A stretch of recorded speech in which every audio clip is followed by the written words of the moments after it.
describe team-based learning for us? Team-based learning is a teaching method developed by Larry Michelson. You divide students into teams, and they will work together throughout all the term, and develop the connections that team have from working together. This is a learning method, not something to use to let students do assignments together. Okay. What factors contributed to your decision to use team-based learning in your first-year physics course? That was mainly poor performance of the students, and another factor was the lack of engagement. We had students from international students from different countries, and that was for most of them, that was the first term in the post-secondary institution, so they were very unfamiliar with the culture and how to interact and how to learn in the post-secondary institution. How did you implement team-based learning? After having one not very successful semester with this international student, I came to talk to Eunice at the Center for the Advanced Teaching and Learning, and she mentioned teams-based learning, and then we talked about it a little bit more, and I realized that may be something that would help me with these international students. So then we work out a strategy. First, we work out the list of questions that allows you to divide students into teams that are very heterogeneous, and then I divided the material. The material in the course I divided into chunks, into blocks and sections, and this division allows students to focus more on particular subject and develop better understanding of it. And next thing I had to do is to develop quizzes, because how it works, you give the students pre-readings and they need to prepare themselves for a particular subject, and then they come to class and they are tested. First they are tested individually, and then they are tested as a team. What were the outcomes of using the team-based learning? The one that I was the most happy with was the students' engagement, and they were definitely more involved into learning. They were involved more with their colleagues.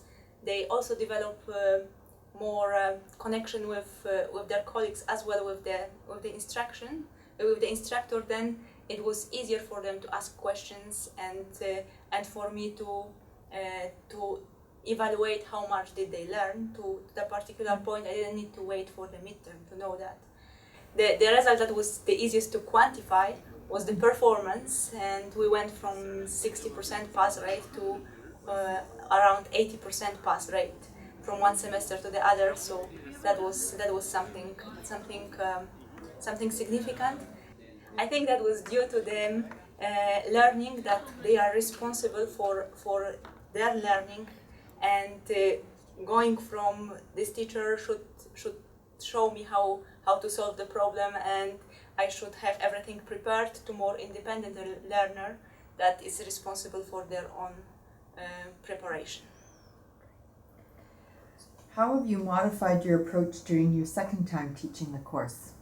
The first time I taught the course using team-based learning, I used multiple choice questions, but I also used long answer questions, especially for the